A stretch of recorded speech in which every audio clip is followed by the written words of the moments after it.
Hello everyone, good morning to all of you. Welcome to my channel. आज हम देखेंगे कि क्या कौन से फार्मूला इम्पोर्टेंट है जो फिज़िक्स के हैं और ये बिहार बोर्ड और सीबीएसई दोनों के लिए इम्पोर्टेंट है। तो गाइज हमारे चैनल को सब्सक्राइब करो, शेयर करो एंड लाइक करो। तो चलो हम स्टार्ट करते हैं टाइम लॉस कर बिना करते हुए। पहला चैप्टर्स होता है फिजिक्स का इलेक्ट्रिकल चार्ज एंड फील्ड।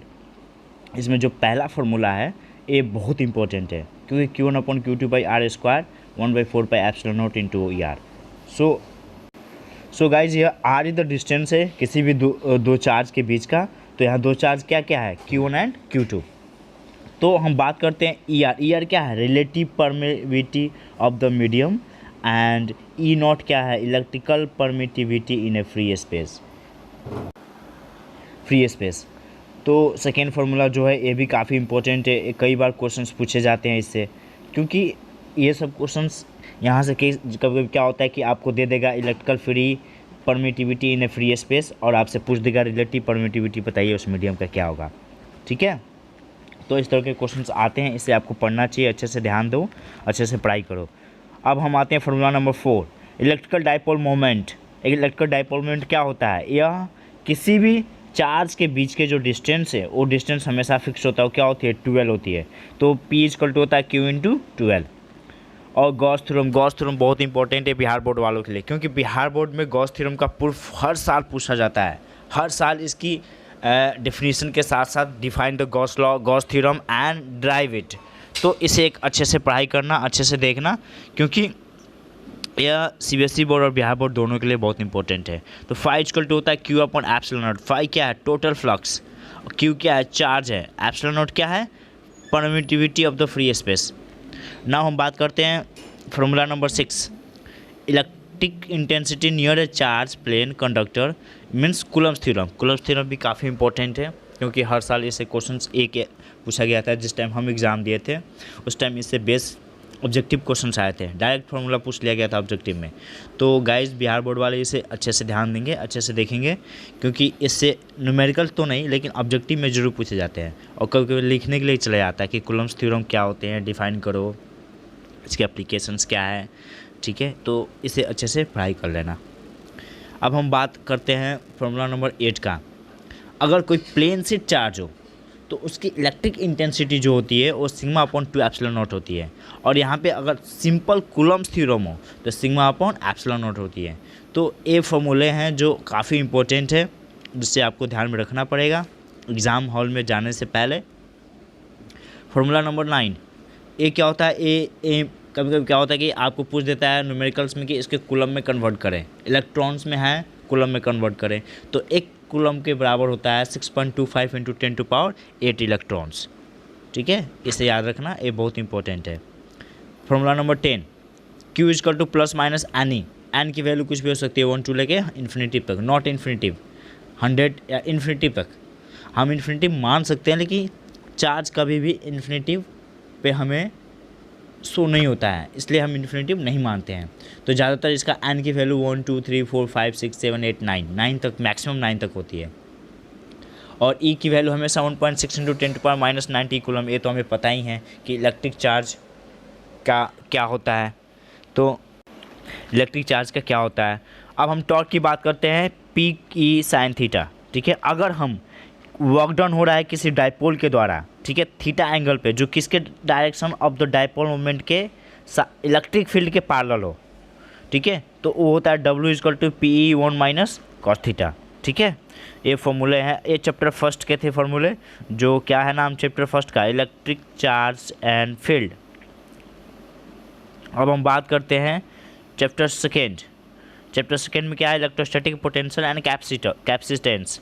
पहला होता है कैपेसिटेंस C = Q/V, और इससे हमेशा एक न्यूमेरिकल्स आते हैं हर साल बिहार बोर्ड में। और second, potential energy of the charge conductor, U = 1/2 QV = 1/CV² = 1/2 Q²/C। तो ये फार्मूले, जो तीनों फार्मूले, इसे बिना कि एक एग्ज़ाम हॉल में जाना मत, ना बिहार बोर्ड ना सीबीएसई, क्योंकि इससे हमेशा डायरेक्ट या तो क्वेश्चन पूछ देता है या तो ऑब्जेक्टिव में पूछ देता है कि बताइए कि potential energy of the charge conductor कौन सा है, इसमें से which on the following is the potential energy of the charge conductor. ठीक है, तो इस तरह के फॉर्मूले हमेशा आते हैं। तो तीनों फॉर्मूले काफ़ी इंपॉर्टेंट है। क्यू यहाँ पे क्वांटिटी ऑफ चार्ज है, सी है वी है पोटेंशियल, और सी क्या है, कैपेसिटर ऑफ द कंडक्टर होता है। तो कंडक्टर में क्या भी एक चीज़ यहाँ पे इंपॉर्टेंट है, एक बार क्वेश्चन से भी पूछा था कि कंडक्टर में क्या, हम कहीं क्वेश्चन देखे थे कि कंडक्टर में क्या करंट होता है, तो कंडक्टर में करंट जीरो होता है, कंडक्टर में करंट जीरो होता है। मीन्स कैपेसिटर, हम कैपेसिटर की बात कर रहे हैं, कैपेसिटर ऑफ कंडक्टर में हमेशा करंट क्या होता है, जीरो होता है। ठीक है, अब हम बात करते हैं capacitor in parallel plate, C is equal to sigma A upon D. ठीक है, और sigma nought E R upon A into A upon D, where A is the area. ए बहुत इंपॉर्टेंट फार्मूला है। यहाँ पे हमेशा ई आर की वैल्यू क्या होती है रे, फिक्स होती है। ई आर की वैल्यू क्या है, 1 है, किसके लिए, एयर और वैक्यूम के लिए। तो हमें ये चीज़ हमेशा ध्यान देना चाहिए। ठीक है, और इसे ध्यान में रख के ही जाना, क्योंकि इससे हर साल एक क्वेश्चन पूछा जाता है कि, ठीक है, कि फॉर एयर एंड वैक्यूम के लिए ई आर की वैल्यू क्या होगी, तो क्या होता है, 1 होता है। क्या होता है, 1 होता है। ऑब्जेक्टिव भी क्वेश्चन पूछ सकता है इससे। तो अगर हम ई आर के जगह पे 1 रखेंगे तो सी की वैल्यू क्या हो जाएगी, सी की वैल्यू हो जाएगी sigma A upon D, sigma A upon D. तो ए हुआ आपका कैपेसिटर किसी पार्लर प्लेट के बीच का।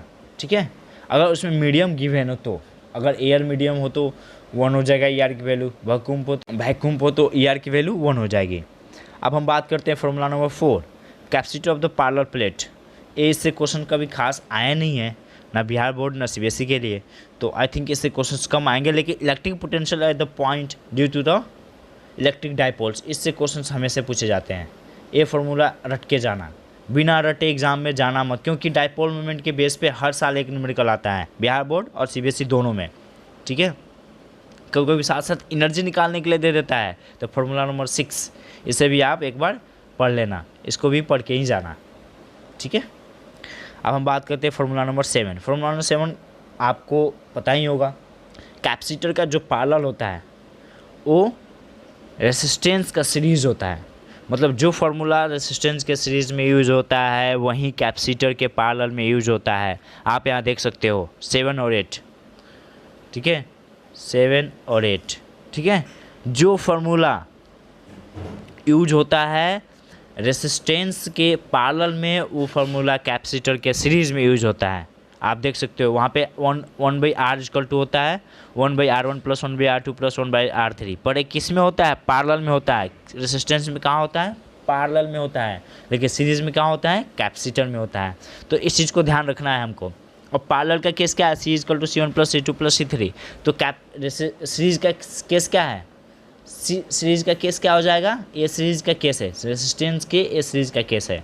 ठीक है, तो वाइस वर्सा है, अगर बोल सकते हो रेसिस्टेंस और कैपेसिटर वाइस वर्सा है फार्मूला सीरीज और पैरेलल के बीच में। ठीक है, very very important, BVI Bihar board and CBSE दोनों के लिए मीटर ब्रिज के बारे में हर बार पूछ देता है कि थ्योरेटिकल बात बताइए। कभी कभी थ्योरेटिकली पूछ देता है, कभी कोई इस पर बेस्ट न्यूमेरिकल दे देता है। तो मैं यही कहूँगा कि इसको बिना किए आप एग्ज़ाम हॉल में जाना मत। ठीक है, क्योंकि इससे हर साल क्वेश्चंस एक ना एक पूछ ही जाते हैं, या तो सीबीएसई बोर्ड या तो बिहार बोर्ड। बिहार बोर्ड में तो हर साल इससे क्वेश्चन आता है। ठीक है, ए हो गए, संट हो गए, संट क्या है, संट का यूज़ क्या है होता है, उसके क्या एडवांटेज है, इस तरह के क्वेश्चंस भी बिहार बोर्ड कई बार पूछा हुआ है। अब हम बात करते हैं मूविंग चार्ज एंड मैग्नेटिज्म में। इसमें सबसे इम्पोर्टेंट टॉपिक्स है Biot Savart's law, magnetic field due to current flowing in a straight conductor. ये दोनों टॉपिक्स 1 और 2 दोनों फार्मूला क्या है, काफ़ी इंपॉर्टेंट है। फर्स्ट फार्मूला से हमेशा एक न्यूमेरिकल पूछा जाता है हर साल, सेकेंड फार्मूला से भी न्यूमेरिकल और कभी कभी ऑब्जेक्टिव क्वेश्चन आ जाते हैं, तो इसे आप ध्यान देना। और बिहार बोर्ड में तो ये ऑब्जेक्टिव आते ही आते हैं सेकेंड फार्मूला से, और साथ साथ फर्स्ट फार्मूला से भी।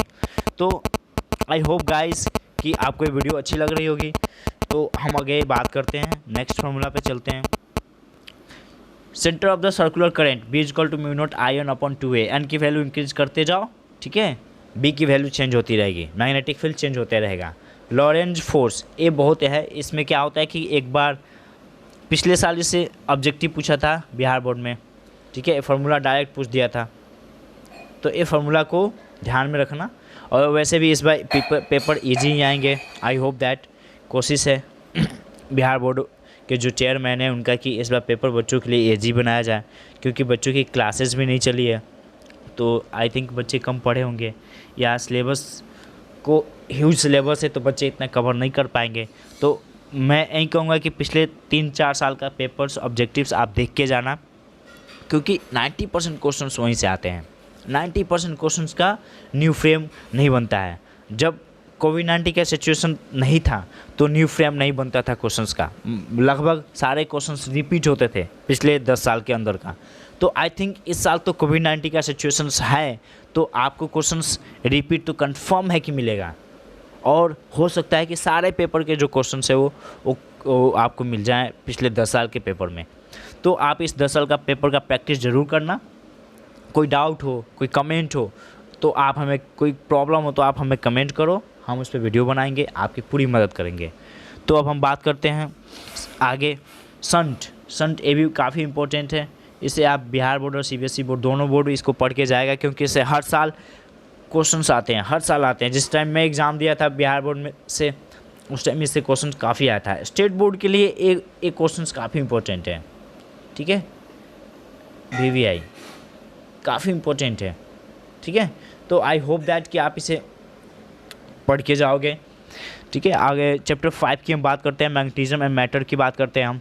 तो मैग्नेटिज्म्स में यही है, tau equal to mv sin theta. Tau क्या है? टॉर्क है यहाँ पे, इससे एक न्यूमेरिकल्स आता है हर बार, ठीक है। वर्क डन क्या होता है? अगर यूनिफॉर्म मैग्नेटिक फोर्स फील्ड हो तो ए होता है, वर्क डन होता है mv 1 - cos थीटा। तो ये सब चीज़ें जो आपको पढ़ के जाने की आवश्यकता है, एग्ज़ाम हॉल में पूछा जाता है। इंडक्शन और एक्सियल पॉइंट, फार्मूला नंबर 4, अभी तक इससे कोई क्वेश्चंस नहीं आया है। तो आई होप दैट कि 2021 में भी इससे कोई क्वेश्चंस नहीं आएगा, लेकिन बिहार सीबीएसई बोर्ड इसे ज़रूर देख लेना, क्योंकि इससे सीबीएसई बोर्ड वाले हमेशा क्वेश्चंस न्यूमेरिकल पूछ देते हैं, ठीक है। तो इसे आप एक बार देख के ही जाना, क्योंकि ये इम्पोर्टेंस फार्मूला है काफ़ी। तो 6 नंबर जो होता है magnetic potential at the point due to the small bar magnet और मैग्नेटिक डायपोल्स, ये भी काफ़ी इंपॉर्टेंट है। ये आर जो होता है और distance between the centre and mid point of the magnetic up to that point, ठीक है। तो ये भी काफ़ी इंपॉर्टेंट है। डायपोल के केस का जो मैग्नेटिक इंटेंसिटी है, इसे आप पढ़ के जाना, फार्मूला नंबर 7। इसको बिना पढ़े मत जाना, VVI इसको आज ही नोट कर लो, इससे क्वेश्चन पक्का आ रहा है। सीबीएसई बोर्ड और बिहार बोर्ड दोनों के लिए इंपॉर्टेंट है ये फार्मूला, इससे क्वेश्चंस पक्का आएंगे इस बार। इंटेंसिटी ऑफ मैग्नेटिज्म्स M/V होता है, परमेबिलिटी B/H होता है। H क्या है? मैग्नेटाइजिंग फील्ड है, और B क्या है? मैग्नेटिक इंडक्शंस है। और इससे हमेशा ऑब्जेक्टिव में एक क्वेश्चन पूछ देते हैं, हमेशा ऑब्जेक्टिव। बिहार बोर्ड के लिए, ये स्टेट बोर्ड में भी हमेशा ये ऑब्जेक्टिव में क्वेश्चन पूछा जाता है कि मैग्नेटिक ससेप्टिबिलिटी की फार्मूला क्या होती है, या मैग्नेटिक ससेप्टिबिलिटी क्या होती है। ये तो थ्योरेटिकल पार्ट पूछ देते हैं कि इसका क्या है, डिफिनीशन क्या है। तो ये फार्मूला भी काफ़ी इंपॉर्टेंट है, आप इसे भी करके जाना, क्योंकि ये बहुत बेटर फार्मूला है, very very important. Formula number 11। CBSE board, Bihar board में तो अभी तक इस पर कोई क्वेश्चंस नहीं आया है, 11 और 12 दोनों, लेकिन सीबीएसई बोर्ड में 11 और 12 पे लगभग हर एक ईयर गैप करके इससे न्यूमेरिकल्स एक आता है। तो इसे आप एक बार पढ़ के जाना। और वैसे भी अर्थ मैग्नेटिक फील्ड का फार्मूला तो याद ही रखना, क्योंकि इससे कोई ठीक नहीं है, बिहार बोर्ड में भी ऑब्जेक्टिव में क्वेश्चंस दे सकता है, ठीक है। अब हम बात करते हैं चैप्टर नंबर 6 की, इलेक्ट्रॉन मैग्नेटिक इंडक्शंस। तो इलेक्ट्रॉन में सेल्फ इंडक्शंस होता है, म्यूचुअल इंडक्शंस होता है। इसके मैक्सिमम तर बिहार बोर्ड में क्या होता है कि फार्मूला पूछता है, फार्मूले के साथ साथ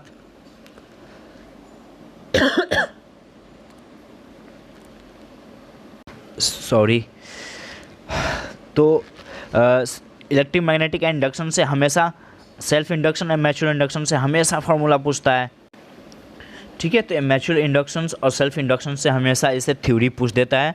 तो आप इस थ्योरी को तैयार करके जाना, very very important for both board, CBSE, Bihar board and state board, all board बहुत इंपॉर्टेंट है VVI, ठीक है। क्योंकि हर साल हर एक बोर्ड में आपको सोलेनॉइड बेस्ड सेल्फ इंडक्शन निकालने के लिए पूछा ही जाता है, हर साल पूछा जाता है इसके फॉर्मूले या तो इसके क्या होता है सोलेनॉइड, क्या होती है, what is the definition of solenoid, इसका यूज़ क्या है, इसकी बेनिफिशियल क्या है।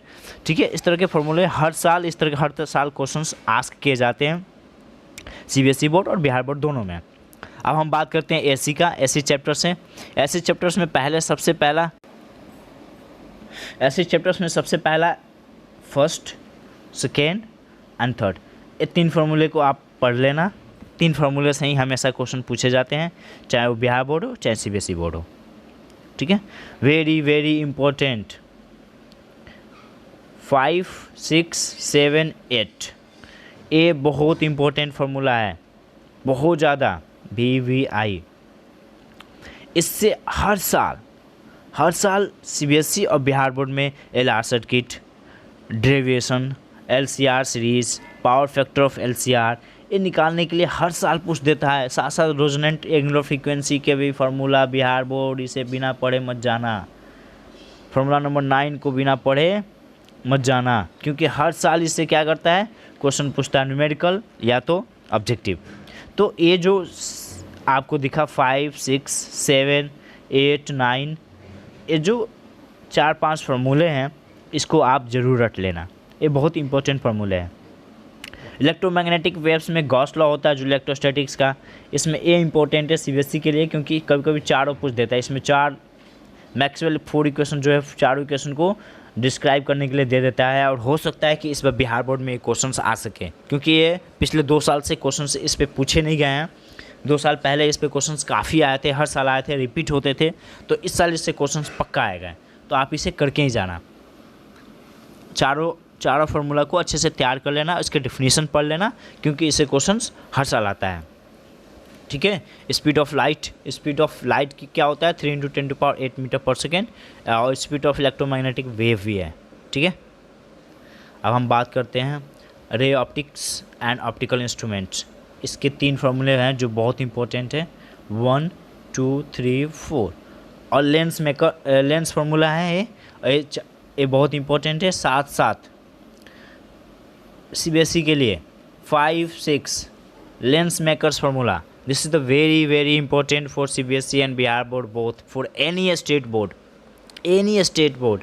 5, 6 फार्मूले क्या है, बहुत इंपॉर्टेंट है, इसे बिना किए आप मत जाना। साथ साथ कभी कभी पावर फैक्टर, जिस टाइम मैं एग्ज़ाम दिया था इस पे क्वेश्चन आया था, क्वेश्चन नंबर 8 पे आया था। और बिहार बोर्ड में 8 पे क्वेश्चन, फार्मूला नंबर 8 पे क्वेश्चन आए थे, जो काफ़ी डिफ़िकल्ट क्वेश्चन था।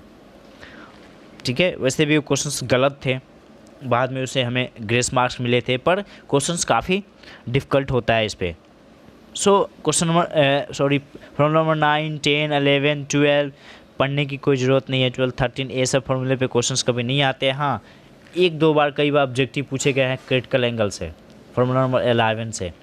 ठीक है, तो आई होप दैट कि आप 11 करो, बाकी आप देख लो। फार्मूला याद रहना बहुत ज़रूरी है, कि पता नहीं कब क्या पूछ बैठे। बट होप दैट कि पिछले 10 साल का मैं पूरा एनालिसिस बता रहा हूँ कि 10, 12 एंड 30 से कोई क्वेश्चंस नहीं आया है। ठीक है, वेब ऑप्टिक्स की हम बात करते हैं। इंटरफेरेंस फ्रिंग विड्थ, इससे न्यूमेरिकल्स एक आता है, बिहार बोर्ड हो चाहे सीबीएसई बोर्ड हो, एक बोर्ड हर साल न्यूमेरिकल आता है, और इस साल भी न्यूमेरिकल आएगा ही आएगा, 1 और 2 में से किसी एक पे। तो आप इसे अच्छे से कर लेना। ठीक है, ये सब चीज़ें, ये फार्मूला है। Radiations and dual nature of matters is equal to h mu या h/λ, वेयर h इज 6.62 × 10⁻34। इसको प्लैंक कांस्टेंट भी बोलते हैं h को। हम जिस टाइम एग्ज़ाम दिए थे, और पिछले 10 साल में 5 बार क्वेश्चन पूछा गया है कि what is the plank constant. ठीक है, तो ये क्वेश्चन से बिहार बोर्ड वालों के लिए, इसे आप एक बार देख लेना, क्योंकि हर साल इससे क्वेश्चन पूछे जा रहे हैं। आई होप दैट कि इस साल भी इस पे क्वेश्चंस आएंगे।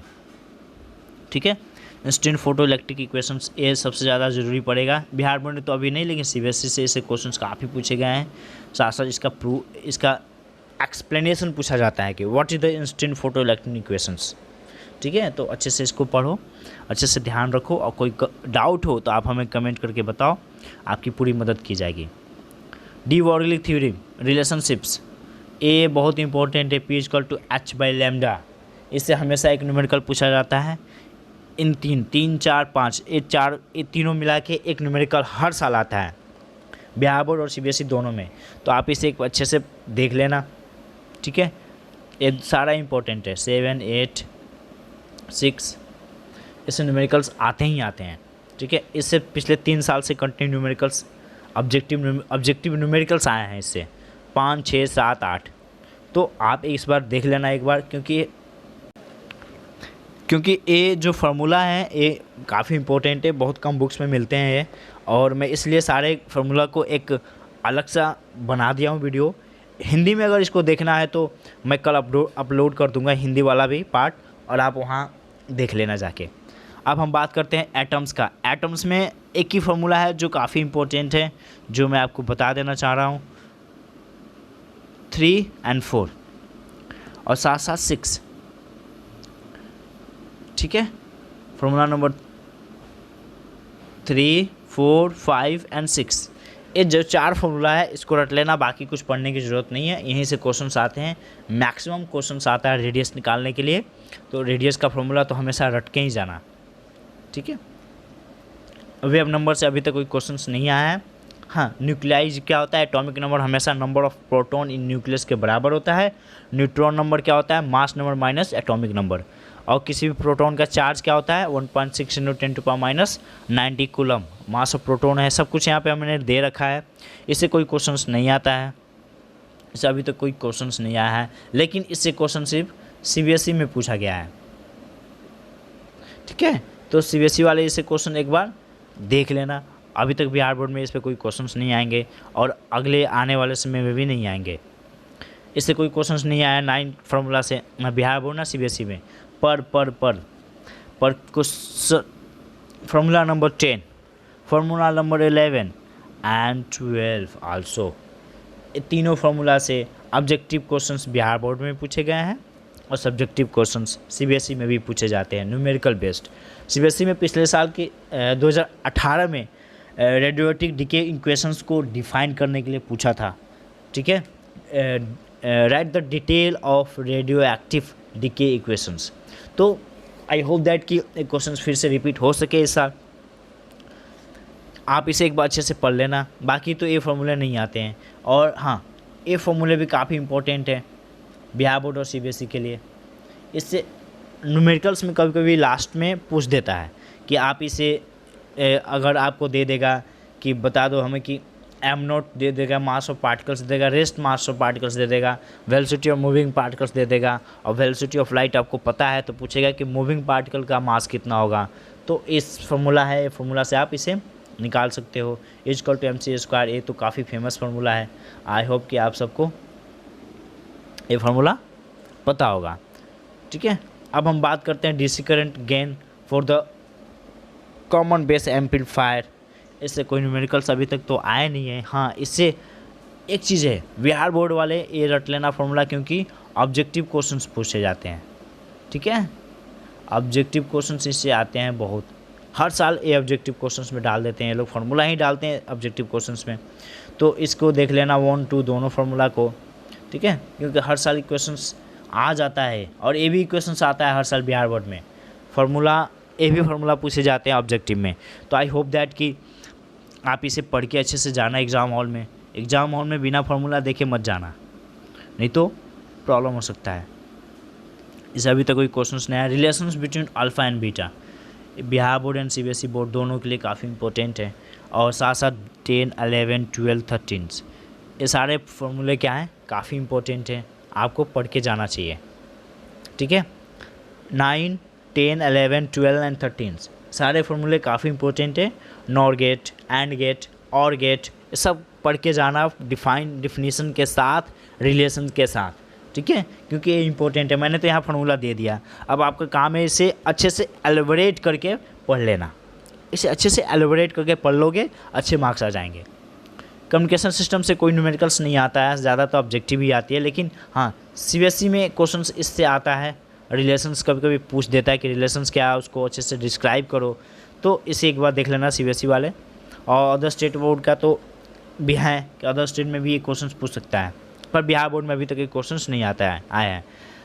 फार्मूला नंबर 5 ये काफ़ी इंपॉर्टेंट है बिहार बोर्ड और सीबीएसई बोर्ड दोनों के लिए, तो ये फार्मूला भी आप देख लेना, ठीक है। तो गाइज़ आई होप दैट कि आपको ये वीडियो काफ़ी अच्छी लगी होगी, तो please subscribe my channel, share the video and help to other students. Thank you so much.